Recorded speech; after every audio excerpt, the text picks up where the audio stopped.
अस्सलाम वालेकुम and welcome back. आज एक बार फिर हम एक नए टॉपिक के साथ हैं, जैसे कि आपको बताया गया था। टॉपिक है ओबेसिटी। बहुत इंटरेस्टिंग और इम्पोर्टेंट टॉपिक है, तो चलते हैं अपने टॉपिक की तरफ। ये है टॉपिक की तरफ जो कि ओबेसिटी है, यानी बॉडी में मौजूद एक्सेसिव बॉडी फैट, जिसमें मौजूद चर्बी की क्वांटिटी का ज़्यादा होना। इस कंडीशन को हम कहते हैं ओबेसिटी। अब बात अगर हम ओबेसिटी की करते हैं, अगर हमारा बीएमआई 30 या 30 से ज़्यादा हो तो समझ लीजिए कि हम ओबेस हैं। अब लास्ट टाइम भी हम अपने लेक्चर में डिस्कस कर चुके हैं कि बीएमआई जो है वो 18 से 24 अगर हो तो ये नॉर्मल कंसिडर किया जाता है। इसी तरह अगर 25 से 29 तक अगर आपका बीएमआई हो तो आप ओवरवेट कंसिडर किए जाते हो। इसी तरह अगर आपका बीएमआई रिजल्ट यानी कि 30 से 34 तक हो तो आप ओबेस हो, लेकिन this obesity is known as class 1 obesity. इसी तरह अगर हम बात करते हैं बीएमआई रिजल्ट की, अगर बीएमआई रिजल्ट आपका एज पर एज 35 से 39 तक आ रहा है तो आप ओबेस हो, लेकिन इस वक्त आप क्लास 2 ओबेसिटी में हो। और अगर आपका बीएमआई रिजल्ट 40 या 40 से ज़्यादा आ जाए तो इस वक्त आप ओबेस हो, लेकिन क्लास 3 ओबेसिटी है। तो ये तमाम जो वैल्यूज़ है ये डिपेंड करता है आपके बीएमआई रिजल्ट के ऊपर। तो बीएमआई बॉडी मास इंडेक्स मालूम करने का जो फार्मूला है वो आपका वेट, यानी वेट को आपने हाइट के ऊपर डिवाइड करना है। चूंकि आपने वेट जो है वो केजी में यानी किलोग्राम के यूनिट में लेना है और हाइट मीटर स्क्वायर में लेना है। यानी अपना वेट, जैसे कि फॉर एग्जांपल अगर आपका वेट है, ठीक है, अगर आपका वेट है 85 और आपका हाइट जो है वो मीटर स्क्वायर में 1.5 या 1.6, ठीक है, जो भी है, तो आप उसी को यानी मीटर स्क्वायर लेके, ठीक है, मल्टीप्लाई करें, देन उसी किलोग्राम को इस पर डिवाइड करें। जो वैल्यू आ जाएगा वो आप इसी चार्ट के साथ कंपेयर करें। अगर आपका आंसर 18 to 24 आया तो it means you are normal. आपका आंसर अगर 30 से या 30 से ऊपर आया तो इट मीन्स आप ओबेसिटी का शिकार हो, आपके बॉडी में मौजूद फैट या चर्बी जो है वो ज़्यादा है। और इसी तरह जो क्लास 3 या क्लास 2 की हमने बात की, ये एक्सट्रीम पोजीशन है। यही कंडीशंस आपको कार्डियोवैस्कुलर डिजीजेस की तरफ, डिसऑर्डर्स की तरफ आपको लेके जा सकते हैं। जैसे हार्ट प्रॉब्लम है, जैसे कि स्ट्रोक है, जैसे हाइपरटेंशन है, तो ये ओबेसिटी जो है ये आपको इन कंडीशंस की तरफ लेके जा सकता है। इसी तरह अगर हम बात करते हैं यानी ओबेसिटी के काजेस की तरफ, कि वो कौन से वजूहात है जो आपको ओबेसिटी की तरफ लेके जा सकता है।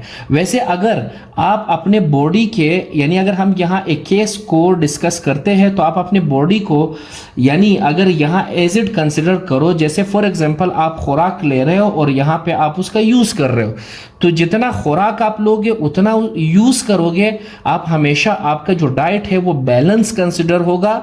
यही बैलेंस डाइट आपको कभी भी ओबेस होने नहीं देगा, जो कि आपको मुख्तलिफ कंडीशन से या कॉम्प्लिकेशन से बचा के रखेगा।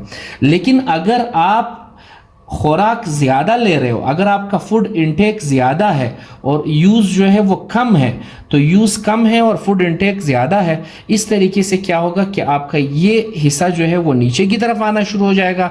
यानी आपके बॉडी में जो डाइट है वो बैलेंस नहीं रहेगा, आपके बॉडी में जो खुराक है वो स्टोरेज की तरफ जाएगा, जो कि आपको यही स्टोरेज यानी कोलेस्ट्रॉल की एक्युमुलेशन की तरफ और आपको ओबेसिटी की तरफ लेके जा सकता है।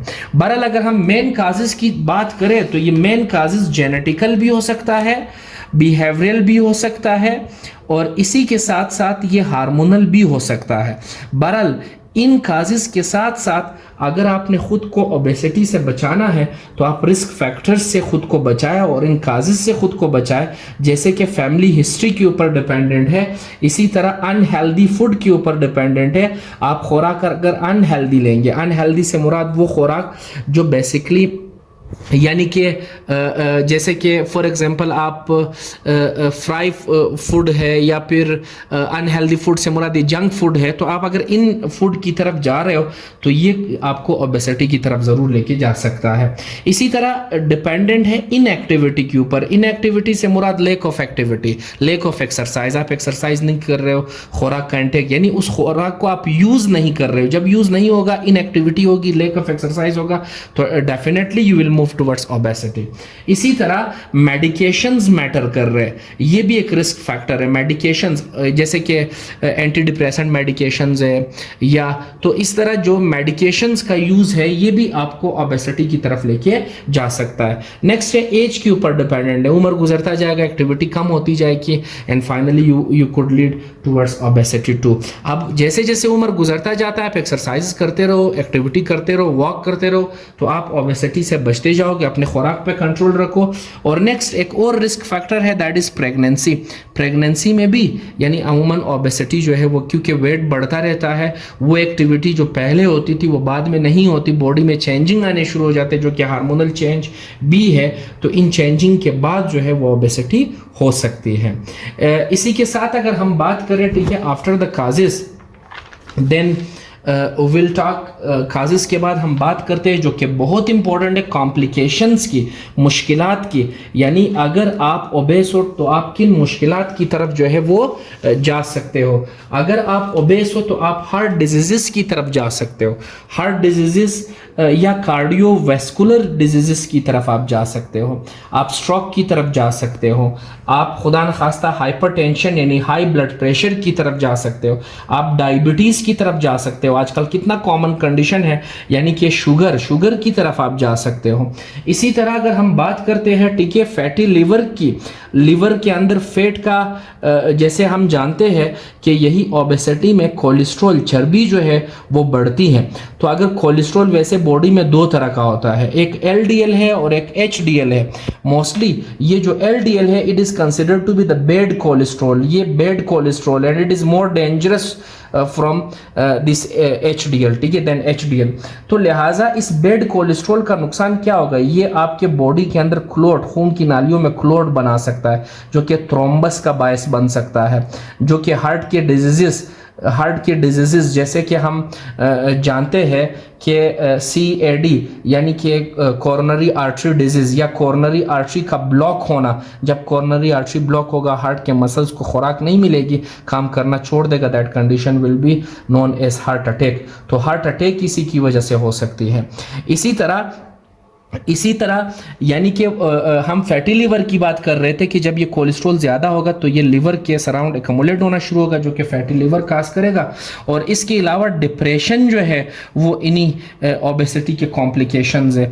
इसके अलावा इरेक्टाइल डिसफंक्शंस हो सकता है, सेक्सुअल डिज़ायर जो है वो कम हो सकते हैं, इरेक्टाइल डिसफंक्शंस हो सकते हैं फ्रॉम हाई कोलेस्ट्रॉल या हाई फैट, यानी बॉडी में लिपिड या चर्बी की क्वांटिटी अगर ज़्यादा हो। इसके अलावा हम बात करेंगे इनफर्टिलिटी की। अक्सर फीमेल में देखा जाता है कि इरेक्टाइल डिसफंक्शन के साथ साथ जो है उनको प्रॉब्लम जो है वो बेसिकली इनफर्टिलिटी की भी होती है। तो लिहाजा अगर आप इन तमाम कॉम्प्लिकेशन से ख़ुद को बचाना चाहते हो, सो ट्राई टू मैनेज, या कोशिश करें अपने आप को ओबेसिटी से बचाए। कैसे मैनेजमेंट करेंगे, कैसे ओबेसिटी से ख़ुद को बचाएंगे? ओबेसिटी से बचने का यही है कि आप काजेज़ और रिस्क जो हम डिस्कस कर चुके हैं उन्हीं से दूर रहे, जो भी रिस्क फैक्टर है। जैसे कि हमने मेन खास आपका डाइट लिया, तो आप बैलेंस डाइट ले, अनहेल्दी डाइट की तरफ नहीं जाए, जंक फूड की तरफ नहीं जाए, और कोशिश करें एक्सरसाइज करें। जितना आप इस खुराक को यूज़ करेंगे जो आप ले रहे, यूज़ होने के बाद ये आपके बॉडी में स्टोरेज का बायस नहीं बनेगा, यानी कि आप ओबेस होने की तरफ नहीं जा सकेंगे। इसके अलावा मोस्ट ऑफ द टाइम जब ओबेसिटी ज़्यादा हो तो हम ऐसे जैसे कि ऑर्सलिम टैबलेट है, या मोस्ट ऑफ द टाइम हम ग्लूकोफेज टैबलेट है चाहे ताकि ग्लूकोज को कंट्रोल करे, जो कि शुगर वाले पेशेंट को भी दिए जाते हैं, या इसके अलावा लिपिगेट के नाम से है, ठीक है। तो ये मेडिकेशंस भी यूज़ किए जाते हैं ताकि चर्बी कम हो, लेकिन मेडिकेशंस एक अच्छा साइड नहीं है। Before medications you have to move towards your diet, अपने डाइट को बैलेंस रखें और एक्सरसाइज की तरफ जाएं। जब आप हेल्दी एक्सरसाइज की तरफ जाएंगे तो आप अपनी क्वालिटी ऑफ लाइफ को इम्प्रूव करेंगे। अगर आप ओबेसिटी की तरफ जाएंगे तो आपका लाइफ ज़रूर, आपकी जो क्वालिटी ऑफ लाइफ है वो ज़रूर अफेक्टेड रहेगी। तो यहाँ तक हम ओबेसिटी के बारे में जान चुके हैं। अगर स्टिल कोई प्रॉब्लम है ज़रूर इंशाल्लाह उसे डिस्कस करेंगे। Thank you so much. इंशाल्लाह अपने नेक्स्ट वीडियो में हाजिर होंगे।